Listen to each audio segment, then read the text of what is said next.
Hello students, आज के इस वीडियो लेक्चर में हम चैप्टर नंबर 8 का पब्लिक डेब्ट कवर अप करने वाले हैं। तो इसका एक्सप्लेनेशन स्टार्ट करने से पहले मैं आपसे रिक्वेस्ट करूंगी, अगर अभी तक आपने चैनल को सब्सक्राइब नहीं किया है तो चैनल को सब्सक्राइब कीजिए एंड बेल आइकन को प्रेस कीजिए ताकि आपको लेटेस्ट वीडियो के नोटिफिकेशंस मिलते रहे। एंड वीडियो को लाइक एंड शेयर करना मत भूलिएगा। डियर स्टूडेंट्स, जैसे ही आप लोगों का इकोनॉमिक्स का एक्सप्लेनेशन कंप्लीट हो जाएगा तो उसके बाद में मैं आप लोगों के लिए बोर्ड का पैटर्न, किस तरीके से आपको क्वेश्चन आंसर्स लिखना है, प्रेजेंट करना है, उसका वीडियो भी मैं जल्दी आप लोगों के लिए अपलोड करने वाली हूँ। क्योंकि हम लोगों की ट्रेनिंग हुई थी तो उसमें किस तरीके से आप लोगों से आंसर्स एक्सपेक्टेड है तो उसी हिसाब से मैं आपको अपलोड करने वाली हूँ। तो यहाँ पे इनफैक्ट यहाँ पर पब्लिक डेब्ट मतलब पब्लिक बोरोइंग्स हो गई है, मतलब पब्लिक से बोरो किया, उधार लिया। किसने लिया? गवर्नमेंट ने लिया। तो यहाँ पर लाइक अ प्राइवेट इंडिविजुअल, जैसे एक है ना प्राइवेट बंदा कैसे एक पर्सनल इंडिविजुअल कैसे लोन लेता है, उसी तरीके से गवर्नमेंट को भी है ना फंड की जरूरत होती है, रिक्वायरमेंट होती है लोन की, लोन रेज करना पड़ता है गवर्नमेंट को भी। तो इनफैक्ट जो रेजिंग डेब्ट है is the most common activity होती है किसी भी गवर्नमेंट के लिए, एनी गवर्नमेंट के लिए बहुत ही कॉमन एक्टिविटी हो जाती है, मोस्ट कॉमन एक्टिविटी होती है। क्योंकि गवर्नमेंट को बहुत सारे खर्चे भी करने होते हैं, एक्सपेंडिचर्स करने होते हैं, public expenditures, because government expenditure generally है ना एक्सीड करता है, हमेशा ज्यादा ही होता है। उसके जो खर्चे होते हैं वो उसके इनकम से, उसके रेवेन्यू से, गवर्नमेंट के रेवेन्यू से उनके खर्चे ज्यादा होते हैं, इसीलिए उनको है ना पैसा उधार लेना पड़ता है, पब्लिक से है ना डेब्ट लेना पड़ता है, बोरोइंग्स करनी पड़ती है। नाउ पब्लिक डेब्ट पॉलिसी ऑफ द गवर्नमेंट है ना, ये बहुत ही इंपॉर्टेंट रोल प्ले करती है। जो हमारा चैप्टर है पब्लिक फाइनेंस, उसमें ये बहुत ही इंपॉर्टेंट, इसमें हम वही स्टडी करेंगे। ये पब्लिक फाइनेंस में ये बहुत ही इंपॉर्टेंट रोल प्ले करते हैं इन फाइनेंसिंग द पब्लिक फाइनेंस, बहुत ही इंपॉर्टेंट रोल प्ले करता है पब्लिक डेब्ट पब्लिक फाइनेंस में। नाउ यहाँ पर दो टाइप्स के है ना पब्लिक डेब्ट है, टू टाइप्स के पब्लिक डेब्ट हम स्टडी करने वाले हैं। मतलब तो जैसे इंटरनल लोन बोल सकते हैं आप इसको, पब्लिक डेब्ट मतलब इंटरनल लोन हो गया, एक्सटर्नल लोन मतलब एक्सटर्नल डेब्ट। तो यहाँ पर इंटरनल डेब्ट में जब गवर्नमेंट है ना अपने ही लोगों से, अपने ही सिटीजन से,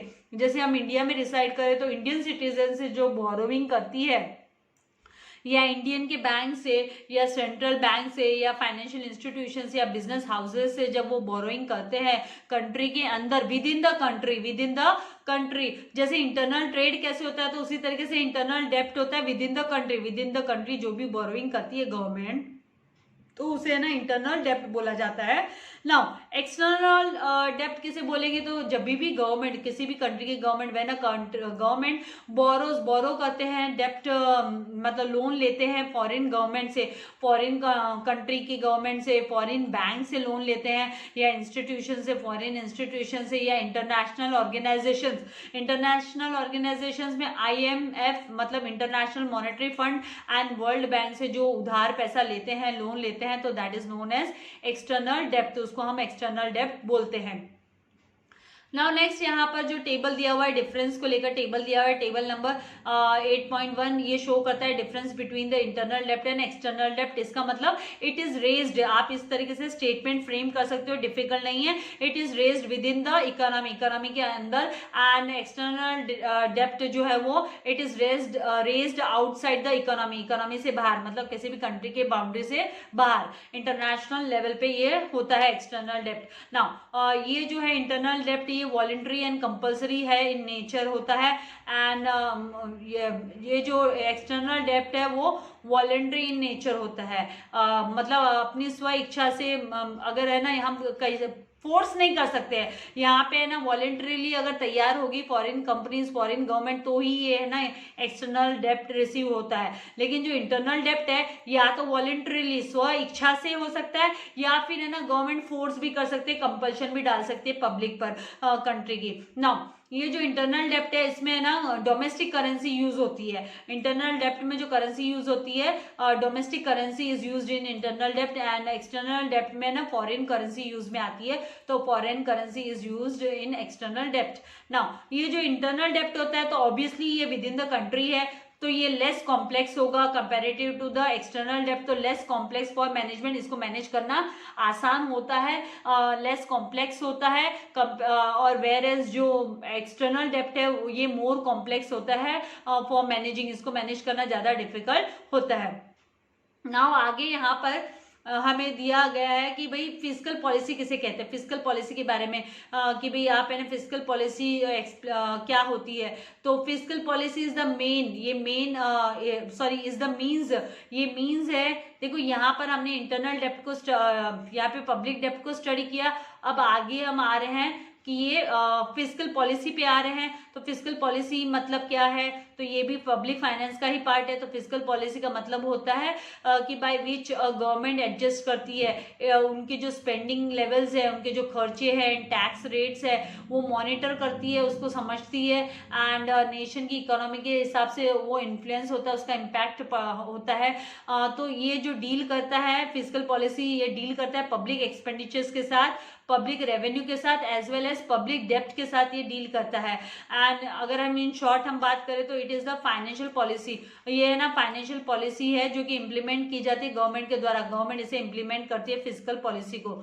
नाउ फाइनेंशियल एडमिनिस्ट्रेशन किसे कहते हैं, तो a smooth and efficient implementation होता है, जो स्मूथली एंड एफिशिएंटली इफेक्टिवली जो जब है ना रेवेन्यू को इम्प्लीमेंट किया जाता है, एक्सपेंडिचर्स को एंड डेप्ट पॉलिसीज को जब इम्प्लीमेंट किया जाता है गवर्नमेंट के द्वारा, तो उसे फाइनेंशियल एडमिनिस्ट्रेशन बोलते हैं।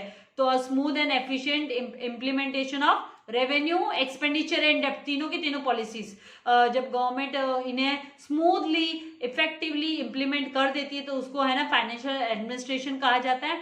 And this includes preparation and implementation. तो इसमें क्या क्या इंक्लूडेड है, क्या क्या कंसिस्ट है, it is consist of what, preparation and implementation of government budget. इसमें गवर्नमेंट बजट्स भी इंक्लूडेड है along with overall growth of the country, country की ओवरऑल ग्रोथ के साथ में इसमें है ना बजट भी इंक्लूडेड है। अभी यहाँ पर आकर हम गवर्नमेंट बजट किसे कहते हैं, तो गवर्नमेंट बजट जो है वो it is a budget, budget is an important instrument होता है फाइनेंशियल एडमिनिस्ट्रेशन का, बहुत ही इंपॉर्टेंट इंस्ट्रूमेंट होता है, टूल होता है, जिसके थ्रू है ना फाइनेंशियल अफेयर्स जो गवर्नमेंट स्टेट के हैं वो रेगुलेट किए जाते हैं, कंट्रोल किए जाते हैं। तो budget is a financial statement है जो शो करता है, प्रेजेंट करता है expected receipts and proposed expenditures को। ये expected receipts and proposed expenditures जो है कि भाई उम्मीद, कितनी उम्मीद है, कितना अमाउंट रिसीव करने की, फंड रिसीव करने की उम्मीद है और कितना एक्सपेंडिचर्स खर्चा करना पड़ सकता है। तो इसकी ये जो है ना फाइनेंशियल स्टेटमेंट होता है बजट, इसी का कॉम्बिनेशन होता है गवर्नमेंट के लिए इनकमिंग फाइनेंशियल ईयर के लिए बजट जो तैयार करती है हर एक गवर्नमेंट। तो in India financial year is from 1 अप्रैल से 31 मार्च फाइनेंशियल ईयर है, वो हमारा फाइनेंशियल, हमारी कंट्री में फाइनेंशियल ईयर हम इसे मानते हैं। तो आर्टिकल 112 जो कॉन्स्टिट्यूशन ऑफ इंडिया, इसमें आर्टिकल 112 में दिया गया है, इसके बारे में प्रोविजंस दिए गए हैं। एनुअल फाइनेंशियल स्टेटमेंट का प्रोविजन भी इंक्लूडेड है, जहां पर इन एवरी बजट, तो हर साल बजट में है ना a set of 7 budget documents, a set of 7 budget documents describes the details of the government finance in India, की इंडिया में गवर्नमेंट बजट कैसा निकाला है। तो 7 बजट डॉक्यूमेंट्स होते हैं। एंड ये जो वर्ड बजट का मतलब क्या है, तो बजट का मतलब होता है, ये वर्ड है ना जो है ना फ्रेंच वर्ड से डिराइव हुआ है, बॉगेज, जिसका मतलब होता है, बॉगेज मतलब विच मीन्स अ बैग, ये एक बैग हुआ, एक वॉलेट हुआ, जिसके अंदर it contains, which contains the financial proposals इसमें होते हैं, it contains financial proposals and these financial proposals, और ये जो फाइनेंशियल प्रपोजल्स है ये कौन से फॉर्म में होते हैं, तो are in the form of the government expenditure, वो गवर्नमेंट एक्सपेंडिचर के फॉर्म में होते हैं एंड रेवेन्यू के फॉर्म में ये होते हैं फाइनेंशियल प्रपोजल्स, जो कि है ना बजट में कंटेन रहते हैं, मतलब इंक्लूडेड रहते हैं। Now revenue and capital budgets किसे कहते हैं, तो यहाँ पर ये जो आपको पता होना चाहिए कि ये जो budget is not used in the constitution of India, constitution of India में हम वर्ड बजट यूज नहीं करते हैं, वहां पर इसको है ना क्या यूज किया गया, तो it refers to the annual financial statement, इसको annual financial statements of government बोला गया है हमारे कॉन्स्टिट्यूशन में। Now revenue and capital budget, so central budget provisions are divided into, central के जो मतलब सेंट्रल गवर्नमेंट है उसके जो बजट के प्रोविजन है वो revenue budget and capital budgets में डिवाइडेड है। तो रेवेन्यू बजट किसे कहते हैं? तो रेवेन्यू बजट ये इंक्लूड करता है, it consist of revenue receipts, इसमें revenue receipts and revenue expenditures जो आप अकाउंट्स में भी पढ़ चुके हो, लेस देन 1 ईयर वाला रिसिप्ट है एंड एक्सपेंडिचर्स है शॉर्ट पीरियड वाला, राइट। तो गवर्नमेंट का वो है ना रेवेन्यू बजट में इंक्लूडेड है। तो revenue receipts are divided into tax and non tax revenue. तो रेवेन्यू के अंडर में क्या क्या आता है? तो tax and non tax revenues इसमें इंक्लूडेड रहता है। एंड रेवेन्यू एक्सपेंडिचर्स किससे बना है? ये it comprises the interest paid on government borrowings, जो भी गवर्नमेंट की बोरोइंग्स है उस पर जो इंटरेस्ट पे किया जाता है, देन सब्सिडीज जो गवर्नमेंट देती है, देन ग्रांट्स जो प्रोवाइड करती है स्टेट गवर्नमेंट्स को, तो ये इसमें इंक्लूडेड रहता है रेवेन्यू एक्सपेंडिचर्स में। नाउ कैपिटल बजट किसे बोलते हैं? तो कैपिटल बजट का मतलब the capital budget consist of capital receipts, इसमें capital receipts and capital payments होते हैं। तो ये मोर देन 1 ईयर वाले जो रिसिप्ट्स एंड पेमेंट्स है वो मतलब कैपिटल बजट के अंडर में आते हैं। तो कैपिटल रिसिप्ट्स आर गवर्नमेंट के loan raise from the public से जो लोन लिया है, रेज किया है, रिजर्व बैंक ऑफ इंडिया से लिया है, फिर डाइवेस्टमेंट ऑफ इक्विटी होल्डिंग की डाइवेस्टमेंट, जो पब्लिक सेक्टर एंटरप्राइजेस है उनकी डाइवेस्टमेंट करके, मतलब इन्वेस्ट नहीं डाइवेस्ट करके सेक्टर की इक्विटीज को, then loan receive from the foreign government से जो लोन रिसीव हुआ है, अदर फॉरेन बॉडीज हो गए, स्टेट डिपॉजिट फंड्स हो गए, स्पेशल डिपॉजिट्स हो गए, तो ये सारे के सारे है ना कैपिटल बजट में इंक्लूडेड है, कंसिस्टेड है। नाउ यहाँ पर कैपिटल पेमेंट्स किसे बोलेंगे? तो यहाँ पे कैपिटल रिसिप्ट्स हो गया, कैपिटल पेमेंट्स। नेक्स्ट पेज पे capital payments refer to the capital expenditures. इसमें क्या क्या इंक्लूडेड है? तो इसमें कैपिटल एक्सपेंडिचर्स इंक्लूडेड है ऑन वेरियस डेवलपमेंट, बहुत सारे डेवलपमेंट प्रोजेक्ट्स एंड इन्वेस्टमेंट, जो गवर्नमेंट का जो इन्वेस्टमेंट है, इन्वेस्टमेंट जो किया हुआ है, लोन जो देती है स्टेट गवर्नमेंट को, वो इसमें इंक्लूडेड है। Then government companies and corporations को जो लोन प्रोवाइड करती है अदर पार्टीज को गवर्नमेंट, तो ये सारे सारे कैपिटल पेमेंट्स में इंक्लूडेड है। एंड इसके अलावा हम अगर बात करें तो यहाँ पर है ना ये इंक्लूड करता है सोशल एंड कम्युनिटी डेवलपमेंट को भी, ये है ना it is comprises of social and community development, defence and general services भी कैपिटल एक्सपेंड, क्योंकि लॉन्ग टर्म के लिए रहता है ना, राइट। तो यहाँ पे ये जो इन्वेस्टमेंट होता है इनके अंदर जो एक्सपेंडिचर्स करना पड़ता है सोशल एंड कम्युनिटी डेवलपमेंट के लिए, वो लंबे समय के लिए रहता है, इसीलिए वो कैपिटल पेमेंट्स के अंडर में आता है। वो इसमें यहाँ पर वो रेवेन्यू इसमें नहीं आता, रेवेन्यू बजट्स के अंडर में नहीं आता है। नाउ नेक्स्ट यहाँ पे टाइप्स ऑफ बजट दिया है और टाइप्स ऑफ बजट, तो टाइप्स ऑफ बजट में कितने टाइप्स के बजट है? तो types of budget, the budgetary provisions जो है public expenditure and revenue need to be different levels, वो अलग अलग लेवल्स पे होनी चाहिए as per the changing needs, economy के हिसाब से, किस तरीके से हमारी इकोनॉमी चेंजिंग इकोनॉमी, उसके अकॉर्डिंगली ये डिसाइड होता है बजटरी प्रोविजंस। तो गवर्नमेंट बजट इज 3 टाइप, तो इसी के हिसाब से 3 टाइप के होते हैं, balanced budget, surplus budget and deficit budget. तो इन तीनों के बारे में हम डिटेल में यहाँ पर पढ़ने वाले हैं। तो बैलेंस्ड जो बजट है उसके अंदर में government budget is said to be balance. Government budget को हम कब बैलेंस्ड बजट बोलेंगे? जब उसका जो एस्टिमेटेड रेवेन्यू है, ऑब्वियसली बैलेंस मतलब बैलेंस बना लेते, एस्टिमेटेड रेवेन्यू एंड एक्सपेंडिचर्स जो है गवर्नमेंट के वो जब इक्वल होंगे तो इसका मतलब बैलेंस्ड बजट हो गया। जब है ना गवर्नमेंट के estimated revenue and proposed expenditures equal होंगे, बोथ आर इक्वल, तो यहाँ पे इक्वेशन फॉर्म में अगर आप लिखोगे तो government receipts are equals to the government expenditure होना, इसका मतलब क्या हुआ? Balanced budget. तो हम बोल सकते हैं बैलेंस्ड बजट का मतलब क्या है? Government receipts and government expenditures are equal.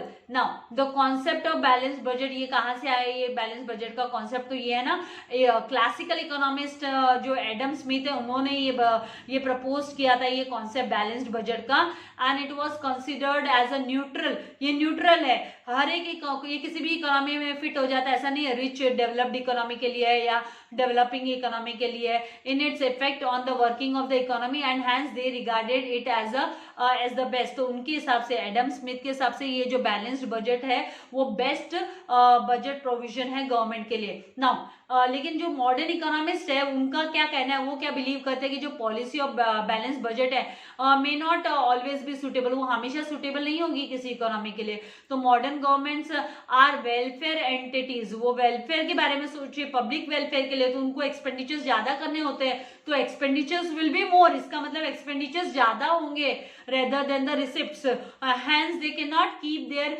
Expenditure at the level of their receipts, इसके लिए वो अपने एक्सपेंडिचर्स को, तो ये किसका कहना है, ये मॉडर्न इकोनॉमिस्ट का कहना है। This is said by the modern economist कि भाई इक्वल नहीं रह सकते, इक्वल रखेंगे तो वो पब्लिक वेलफेयर के लिए कैसे काम करेंगे, सोशल एंड कम्युनिटी के लिए कैसे काम करेगी गवर्नमेंट, तो गवर्नमेंट का जो एक्सपेंडिचर्स होगा वो ऑलवेज है ना रिसिप्ट से मोर होगा।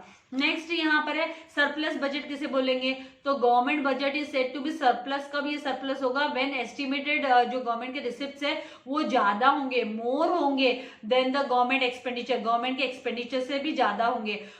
तो इसका मतलब क्या है, एस्टिमेटेड मतलब एंटिसिपेटेड, जो एक्सपेक्टेड जो है, एक्सपेक्टेड भी बोल सकते हैं आप, गवर्नमेंट रिसिप्ट्स वो more than estimated expenditure. Surplus budget मतलब गवर्नमेंट रिसिप्ट्स आर प्रपोज्ड, मतलब expected government receipts are more than the estimated government expenditure, and जो surplus budget है may prove useful, ये useful हो सकता है during the period of inflation, तो जब inflation period है, महंगाई का दौर है, तो उस टाइम पे ये useful हो सकता है।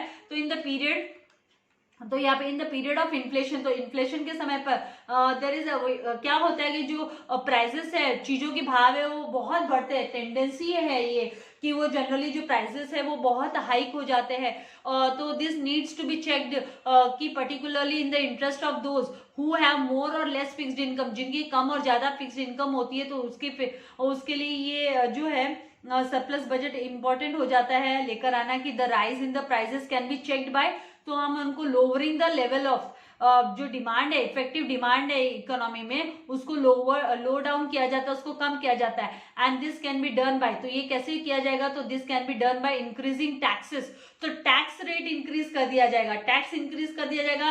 तो अगर आप खरीदोगे तो फिर ज्यादा रेवेन्यू हो जाएगी गवर्नमेंट को, अगर आप है ना ज्यादा टैक्स पे कर भी अगर आप खरीद रहे हो किसी चीज को, तो है ना गवर्नमेंट की रेवेन्यू ज्यादा हो जाएगी, which would increase the revenue of government, and purchasing power है ना लोगों की कम हो जाएगी, it will reduce the purchasing power of the government, and इसकी वजह से फिर क्या होगा, the aggregate demand will fall, तो वो जो एग्रीगेट टोटल डिमांड है, एग्रीगेट मतलब टोटल डिमांड है, वो क्या हो जाएगी, डिक्रीज हो जाएगी, एंड डाउनवर्ड मूवमेंट हो जाएगा, प्राइस लेवल गिरते जाएंगे, भाव गिरेंगे, तो उससे क्या होगा, इन्फ्लेशनरी प्रेशर है वो कंट्रोल में आ जाएगा। इसलिए हम बोल सकते हैं कि हाउएवर लेकिन जो सरप्लस बजट है should not be used in situations other than inflation, अगर इस सिचुएशन को हम सरप्लस बजट वाले को इन्फ्लेशन के अलावा अगर हमने यूज कर लिया, तो फिर क्या होगा, इसका खामियाजा भुगतना पड़ेगा कंट्री को, कंट्री में बेरोजगारी बढ़ जाएगी, एंड है ना जो आउटपुट लेवल है, प्रोडक्शन लेवल है इकोनॉमी का, वो भी लो डाउन हो जाएगा। तो हम खाली इसको जो सरप्लस बजट वाला जो सिस्टम है, इसको ओनली एंड ओनली हम है ना इन्फ्लेशन जब है इकोनॉमी, इन्फ्लेशनरी इकोनॉमी है, तभी हम इसको यूटिलाइज करते हैं। थर्ड है डेफिसिट बजट, तो ये जो government budget is said to be deficit, deficit budget में क्या होता है, जो एंटिसिपेटेड गवर्नमेंट रिसिप्ट्स है वो लेस होती है, anticipated government receipts are less than the estimated government expenditure, जितना हमने एस्टिमेट किया है कि गवर्नमेंट का खर्चा होने वाला है उससे कम है ना रिसिप्ट्स होती है, तो जब रिसिप्ट्स कम होगी तो बोरोइंग बढ़ेगी ना, तो that is anticipated government receipts are less than the government expenditure. तो ये जो डेफिसिट बजट है ये इट मे प्रूव यूजफुल, तो उस समय पर है ना डेफिसिट बजट है वो ज्यादा यूजफुल प्रूव होगा, कब, जब है ना पीरियड ऑफ डिप्रेशन चल रहा है, डिप्रेशन को हम डिफ्लेशन भी बोलते हैं, when during the period of deflation depression, तो इस समय में क्या होगा कि चीजों के भाव घट जाएंगे, तो in the period of depression all economic activities are at low level पे होगी, जिसकी वजह से क्या होगा, अनएम्प्लॉयमेंट अराइज होगा। तो इसीलिए क्या करना होगा कि government needs to check increasing, जो गवर्नमेंट के जो एक्सपेंडिचर्स है उनको चेक करना जरूरी होगा, and borrowing by borrowing money, तो मनी उनको बोरो करनी होगी गवर्नमेंट को थ्रू डेफिसिट फाइनेंसिंग के through, and through deficit financing उनको क्या करना पड़ेगा, बोरो करना पड़ेगा पैसा गवर्नमेंट को, एंड इससे फिर क्या होगा, वो पैसा जब वो इकोनॉमी में लेकर आएंगे तो उसकी वजह से फिर एम्प्लॉयमेंट इंक्रीज होगा, और जो टोटल इफेक्टिव डिमांड है गुड्स एंड सर्विसेज की वो इंक्रीज हो जाएगी, भाव गिर जाएंगे लेकिन परचेसिंग पावर डिक्रीज हुई रहेगी, तो उसके लिए तो क्या करना पड़ेगा, गवर्नमेंट को बोरो करना पड़ेगा, so which would encourage further investment. तो ये है ना और इन्वेस्टमेंट को एनकरेज करेगा, डेफिसिट बजट है जो। सो इन मॉडर्न टाइम्स, तो मॉडर्न टाइम पे अभी जो मोस्टली सब कंट्रीज है वो डेफिसिट बजट को फॉलो करती है। Deficit budget is the most commonly implemented policy हो गई गवर्नमेंट की, of any government. So developing countries, हमारी जो कंट्री है इंडिया में क्या है, कंसिस्टेंटली है ना हम resorted to the deficit budget ही हम यूज कर रहे हैं टेक्निक फॉर इकोनॉमिक डेवलपमेंट के लिए, यही टूल हम यूज कर रहे हैं, ये वाला ही टाइप हम यूज कर रहे हैं। Now importance of budget, budget का इंपॉर्टेंस क्या है, तो बहुत ही छोटा सा है, तो क्विकली इसको भी हम कंप्लीट कर देते हैं। तो यहाँ पे इंपॉर्टेंस ऑफ बजट में क्या है कि यूनियन बजट इज इंपॉर्टेंट, ये है ना इंपॉर्टेंट है because it affects the people and economy in general. In general है ना ये लोगों को, कॉमन पीपल को, इकोनॉमी को ये है ना कोई इफेक्ट करता है। तो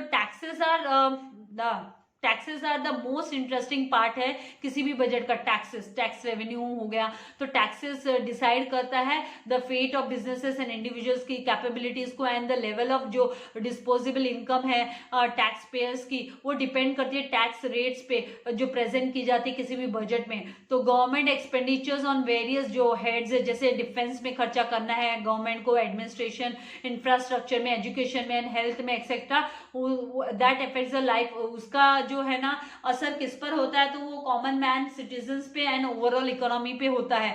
इसीलिए द बजट इज इंपॉर्टेंट, ये बजट बहुत ही इंपॉर्टेंट होती है because government use it as a medium, government इसको as a medium for implementing economic policies, economic policies को इम्प्लीमेंट करने के लिए इसको यूज करती है बजट को। सो बजटरी एक्शंस जो गवर्नमेंट लेती है वो है ना प्रोडक्शन हो गया, या साइज एंड डिस्ट्रीब्यूशन हो गया इनकम का, एंड यूटिलाइजेशन हो गया ह्यूमन एंड मटेरियल रिसोर्सेज का कंट्री में, तो उसको ये क्या करता है, ये अफेक्ट करता है, सभी पे असर डालता है, बजटरी एक्शन है ना सभी पे असर डालता है। दस इसीलिए हम बोल सकते हैं कि जो स्कोप एंड इंपॉर्टेंस है पब्लिक फाइनेंस का हमारी मॉडर्न इकोनॉमी में हैज अंडरगॉन एन इमेंस, इसीलिए इसमें बहुत ही भारी मात्रा में चेंजेस आया है लास्ट 100 ईयर्स में, बहुत ही इसमें है ना बदलाव आए हैं। तो आई होप आपको ये कॉन्सेप्ट क्लियर हो गया है। इसी के साथ हमारा ये जो पब्लिक फाइनेंस वाला चैप्टर नंबर 8 है वो कंप्लीट हो जाता है। एक्सरसाइज का वीडियो मैं ऑलरेडी आप लोगों के लिए अपलोड कर चुकी हूँ। अगर आप नए हो, आपने अभी तक नहीं देखा है, तो मेरे चैनल पे जाइए, चैनल को सब्सक्राइब कीजिए, आपको उसके लिए कोई पेमेंट नहीं करना है, बेल आइकन को प्रेस कीजिए, और आप है ना चैनल के पेज पर आप देखेंगे, होम पेज पर आपको है ना प्लेलिस्ट मिल जाएंगे एक्सरसाइज के भी, तो वहां से इजीली आसानी से आप है ना एक्सरसाइज के वीडियो पा सकते हो। जल्दी आप लोगों के लिए 9th एंड 10th चैप्टर की एक्सप्लेनेशन भी लेकर आऊंगी, तो तब तक के लिए वीडियो को लाइक करना एंड शेयर करना मत भूलिएगा। Thank you very much, God bless you all dear students.